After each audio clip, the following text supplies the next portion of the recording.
Every offer has 5 components, and you need to be very well versed on what they are. Number 1 is your offer cash or mortgage. Cash is great for obvious reasons, but if you're doing a mortgage, are you working with a lender that has some credibility, or are you working with a Joe Schmo online? Number 2, how much percentage are you putting down? Ideally, you want to put at least 20, but there are cases where you can't and you're putting a lower number down. Just understand it shows that you don't have skin in the game. Number 3, your timing of closing. The bottom line here is to meet the seller where they're at. If they need a quick closing, obviously close quickly, 30 days, 25 days, and there are lenders that can do that. And if they need a delayed closing, offer that. But really on top of all of this, you may want to consider and also offer something called a U&O. A user and occupancy agreement gives the seller the ability to close, but then stay in the property for an additional 1, 2, 3 weeks. You predetermine what this time is, it goes into the contract. The key here is you offer this U&O without a charge. Technically, you have the right to charge them, but you don't want to. In this market, you want to have this competitive edge where you offer it as a freebie. Number 4, can you limit inspections? This obviously goes to your comfort level. However, the key here is you want to limit inspections and really tighten up what you can offer. Example, the tightest way to offer that is offer limitations of inspections around structural and environmental. But if that's not okay and you want to add a little bit more, you can add mechanicals. So what does that really mean? You do every inspection you want to do under the sun. However, what you're saying is, I am not going to discuss anything outside of structural, environmental, or mechanical if you choose to include that. So that means you do all these other inspections and you will only renegotiate if there's a structural issue in the house, something environmentally wrong, maybe mold, or there's a mechanical issue. The HVAC is throwing out a gas. That would be considered limiting your inspections to structural and environmental. One last thought, do not bring up things that are at the end of life. For example, my HVAC is 20 years old. It works perfectly, but you're gonna come to me and say, well, my inspector said that it's at the end of life and maybe it can die next month or another 5 years from now. We're not gonna have that discussion.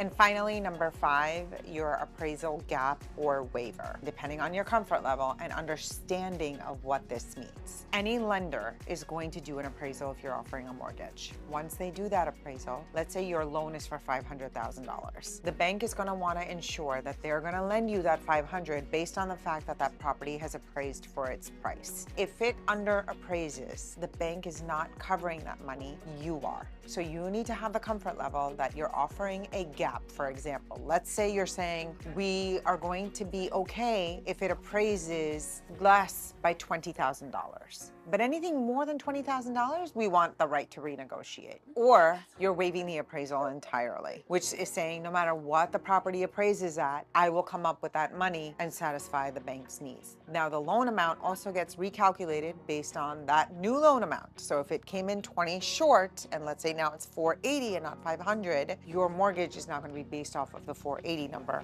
no longer on the 500 number, because now you came up with that 20,000 out of pocket. So clearly your offer is your golden ticket. Now, what do I mean by that? Yes, the components of the offer need to be all there, but is your agent even presenting this offer in a buttoned up way? I cannot tell you how many times I get calls from sellers agents saying it was so professional, it was so buttoned up, you had all documents in one PDF. You summarized everything about this offer in a very simple bullet point format that I didn't have to open anything to understand what this offer was. Do you know how long of a way that goes? And if your agent isn't doing this, you need a new agent.